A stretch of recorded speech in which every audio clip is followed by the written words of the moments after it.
Waalaikumsalam warahmatullahi wabarakatuh. Kami dari kelompok Tiada merepresentasikan memahami dan mengaplikasikan akal dari pelajaran fikih 2 yang diambil oleh Pak Maskur. Yang materi akan dibacakan oleh Kang Ali. Assalamualaikum warahmatullahi wabarakatuh. Waalaikumsalam warahmatullahi wabarakatuh. Membacakan tentang akal tentang akad. Di sini dimulai dari latar belakang dari perjanjian akad merupakan perjanjian tertulis yang merupakan ijab atau penawaran dan kabul antara satu pihak dan dengan pihak lain yang berisi hak dan kewajiban masing-masing sesuai dengan prinsip syariah. Salah satu akad yang menggunakan PMD dalam transaksi pembelian berbasis jual beli adalah murabahah. Murabahah adalah kontrak jual beli di mana bank bertindak sebagai penjual sementara nasabah sebagai pembeli. Undang-Undang Nomor 21 Tahun 2008 tentang Perbankan Syariah telah merumuskan maksud dari akad. Bahwa akad adalah kesepakatan tertulis antara bank syariah atau unit usaha syariah dan pihak lain yang membuat adanya hak dan kewajiban bagi masing-masing pihak sesuai dengan prinsip syariah. Praktik akad murabahah di lapangan haruslah memenuhi rukun dan ketentuan yang menjadi persyaratan hukum dan ketentuan tersebut, yaitu satu, adanya pelaku yang meliputi penjual, baik dan pembeli atau mushtari, adanya objek jual beli mabih yang diperbolehkan secara syariah, munculnya harga barang sama yang disebutkan secara jelas, jumlah dan satuan mata uang, terjadinya kontrak kabul antara penjual dan pembeli. Manusia adalah makhluk sosial yang tidak dapat hidup sendiri tanpa bantuan orang lain. Hubungan antara satu manusia dengan manusia lain dalam memenuhi hubungan itu mempunyai aturan yang menjelaskan hak dan kewajiban keduanya berdasarkan kesepakatan. Proses untuk membuat kesepakatan dalam rangka memenuhi hubungan keduanya lazim disebut dengan proses berakad. Islam memberikan aturan yang cukup jelas dalam akad untuk dapat digunakan dalam kehidupan sehari-hari. Dalam pembahasan ini, akad yang dapat digunakan bertransaksi sangat beragam, ada banyak, sesuai dengan karakteristik dan spesifikasi kebutuhan yang ada. Oleh karena itu, makalah ini khusus untuk membahas mengenai berbagai hal yang terkait dengan akad dalam pelaksanaan amalan di dalam kehidupan sehari-hari. Rumusan masalah. Yang pertama ada apa pengertian akad. Yang kedua, syarat akad. Yang ketiga, apa saja rukun akad. Yang keempat, apa macam-macam akad. Yang kelima, bagaimana konsekuensi hukum dalam akad. Tujuan dari makalah ini adalah satu, mengetahui apa itu akad. Dua, mengetahui syarat-syarat akad. Tiga, mengetahui rukun akad. Empat, mengetahui macam-macam akad. Lima, mengetahui konsekuensi hukum dalam akad. Kita langsung ke dalam bab 2, yaitu bahasa pengertian akad. Pengertian di sini ada pengertian secara umum dan secara khusus yang nanti akan kami sampaikan. Yang pertama kita memulai dari pengertian secara bahasa dulu. Menurut bahasa, akad mempunyai beberapa arti, antara lain yang pertama adalah mengikat. Akdun itu artinya mengikat, mengumpulkan dua ujung tali dan mengikat salah satunya dengan yang lain sehingga bersambung. Kemudian keduanya menjadi sebagai potongan. Dua, sambungan, yaitu sambungan yang memegang kedua ujung itu dan mengikatnya. Yang ketiga adalah janji, sebagaimana dijelaskan dalam Al-Quran surat Al-Maidah ayat 1. Itu tadi menurut bahasa. Selanjutnya menurut istilah atau terminologi yang ini dimaksud akad adalah satu, perikatan ijab dan kabul yang digunakan syarat dan menyatakan kaidah kedua belah pihak. Dua, berkumpulnya serah terima di antara dua pihak atau perkataan yang berpengaruh pada kedua belah pihak. Tiga, terkumpulnya persyaratan serah terima atau sesuatu yang menunjukkan adanya serah terima yang disertai dengan kekuatan. Empat, ikatan atas bagian-bagian tasarruf menurut syarat dengan cara serah terima. Menurut terminologi atau menurut istilah ulama fikih, akad dapat ditinjau dari segi yaitu secara umum dan secara khusus. Secara umum, akad adalah mempunyai arti luas yang hampir sama dengan pengertian akad dari segi bahasa menurut pendapat ulama Syafi'iyah, Malikiyah dan Hanafiyah, yaitu segala sesuatu yang dapat dikerjakan oleh seseorang berdasarkan keinginan sendiri, seperti wakaf, talak, pembebasan, atau sesuatu yang pembentukannya membutuhkan keinginan dua orang seperti jual beli, perwakilan, dan sebagainya. Pengertian khusus. Pengertian akad dalam artian khusus yang dikemukakan ulama fikih antara lain perikatan yang ditetapkan dengan ijab qabul berdasarkan ketentuan syarat yang berdasarkan objek. Pengaitan ucapan dari ada salah seorang yang akad dengan yang lainnya secara syarat pada yang tampak dan yang tampak dan berdampak akan objek.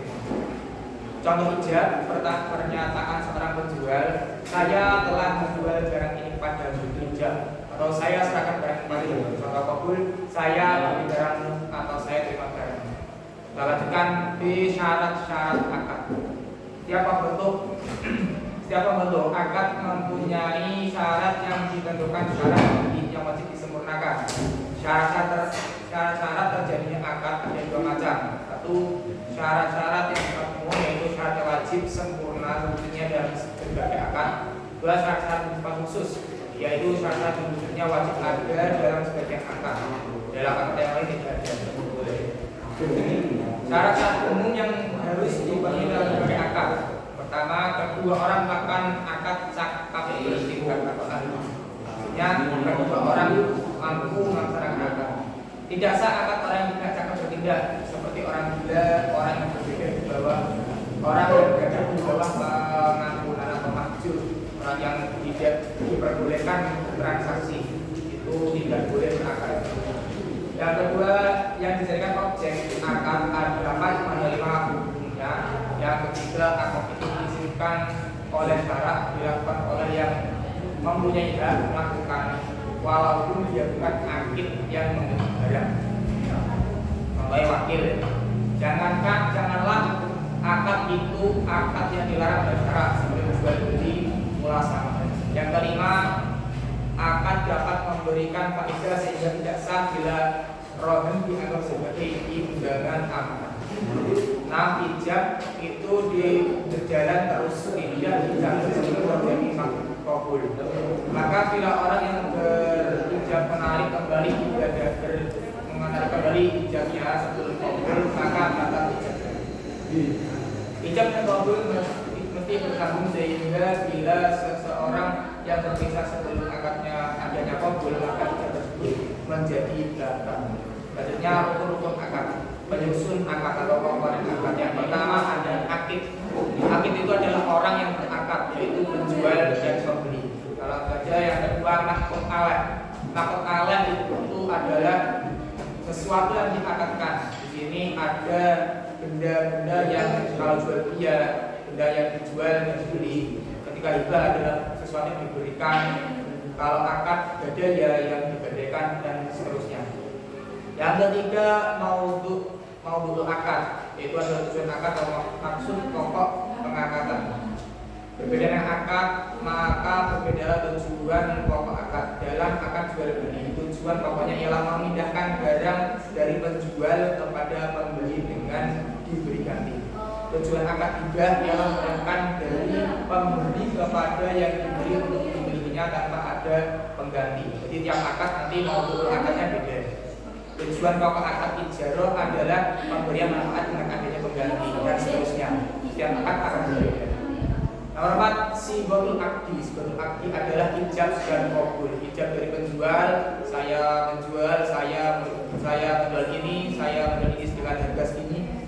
Dan adanya qabul. Qabul itu adalah penerimaan dari pembeli. Saya menerima barang ini, saya membeli barang ini. Macam-macam akad. Setelah dijelaskan syarat-syarat akad, pada berbagai ini akan dijelaskan macam-macam akad. Ada banyak akad.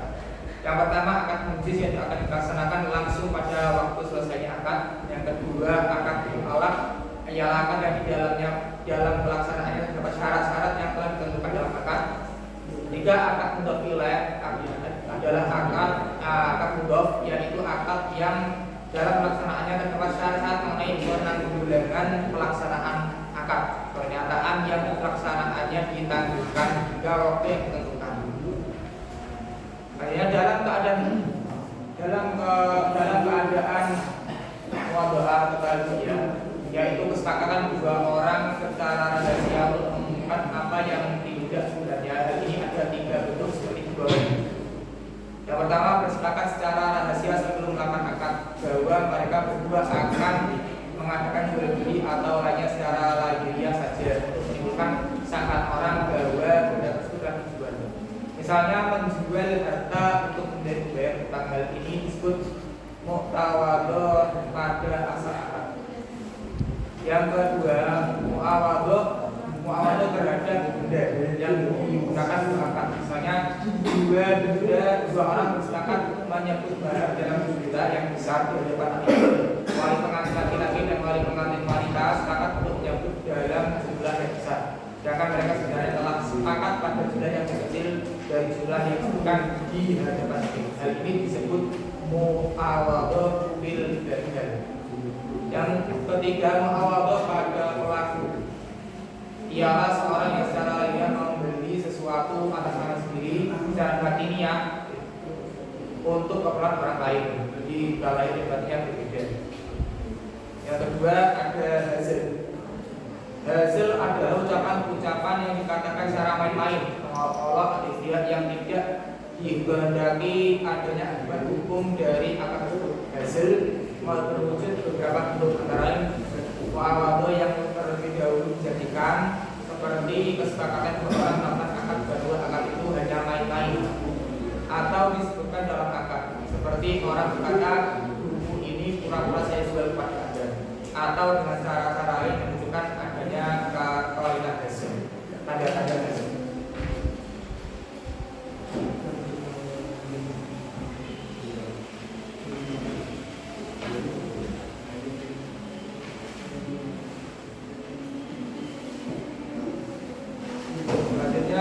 Selain akad menjadi mu'alaf dan mudhof tadi, macam-macam akad beraneka-ragam bergantung dari sudut tinjauannya karena ada perbedaan-perbedaan tinjauan.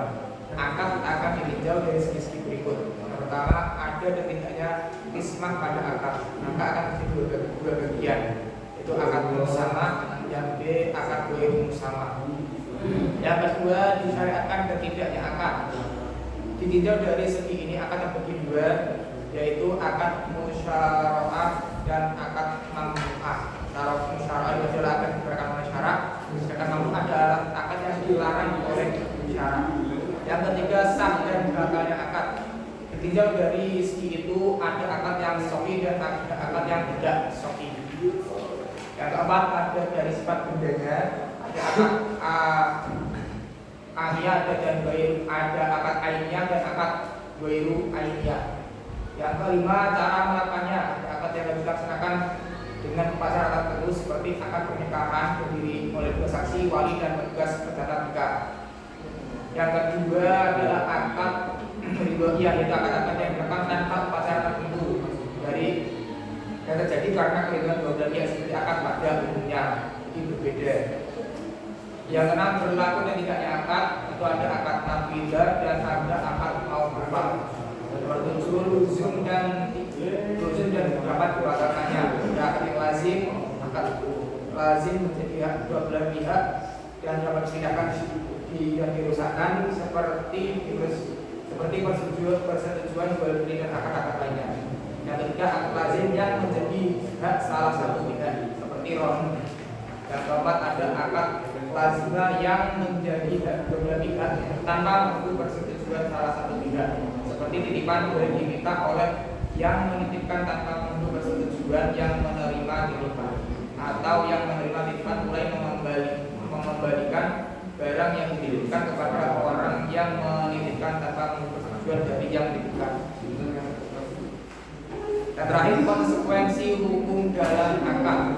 Akad yang telah mempunyai pengaruh atau hukum, baik pengaruh khusus, pengaruh umum. Pengaruh khusus merupakan pengaruh asal akad atau tujuan dasar dari akad, seperti pemindahan pemilikan akad, jual beli dan juga pemindahan pemilikan manfaat pada kerja, menghalalkan hubungan suami istri dan lain sebagainya. Pengaruh hukum merupakan pengaruh yang berserikat pada sepakat atau keseluruhan dari hukum dan hasilnya. Akibat hukum akad tergantung pada tujuan seseorang melakukan akad tersebut, yaitu 1. Pemberian hak milik dengan imbalan disebut akad tukar atau awabo. Yang kedua, akad berbentuk melepaskan hak tanpa ada ganti dengan ganti disebut akad pelepasan hak atau iskot. Yang ketiga, jika akad bertujuan melepaskan kekuasaan untuk melakukan sesuatu perbuatan pada orang lain, seperti kuasa kepada seorang yang atas namanya, maka akad ini disebut pelepasan itlaq. Yang keempat, jika akad bertujuan dan sebaliknya, yakni mengikat dari wewenang berbuat yang semula demikian, disebut akad pengikat akid. Yang kelima, jika akad bertujuan bekerja sama untuk memperoleh suatu keuntungan, disebut akad persekutuan atau syirkah. Yang keenam, jika akad bertujuan untuk memperkuat akad yang lain seperti akad gadai untuk memperkuat utang-piutang, disebut akad pertanggungan atau domban biasa. Terakhir penutup, dan tiga penutup kesimpulan menurut istilah atau terminologi yang dimaksud dengan akad adalah perikatan ijab dan qabul yang dibenarkan syarat yang menetapkan kerinduan kedua belah pihak, berkumpulnya serah terima di antara dua pihak atau perkataan seseorang yang berpengaruh pada kedua pihak, berkumpulnya persyaratan serta serah terima atau sesuatu yang menunjukkan adanya serah terima yang disertai dengan kekuatan hukum. Ikatan atas bagian-bagian tasarruf menurut syarat dengan cara syarat tertentu. Syarat-syarat akad ada yang umum, ada yang khusus. Rukun akad ada 4. Akad, akid, makhluk aleh, audud, siwal akdi, macam-macam akad ada 3. Akad mujis, mu'alak dan mudhof. Dan konsekuensi akad tadi yang sudah saya sebutkan. Untuk saran, kami sebagai penulis menyadari bahwa akad ini banyak sekali kesalahan dan sangat jauh dari kesempurnaan. Tentunya penulis akan terus memperbaiki makalah dengan mengacu pada sumber yang dapat dipertanggungjawabkannya nanti. Oleh karena itu, penulis sangat mengharapkan kritik dan saran tentang pembahasan makalah di atas.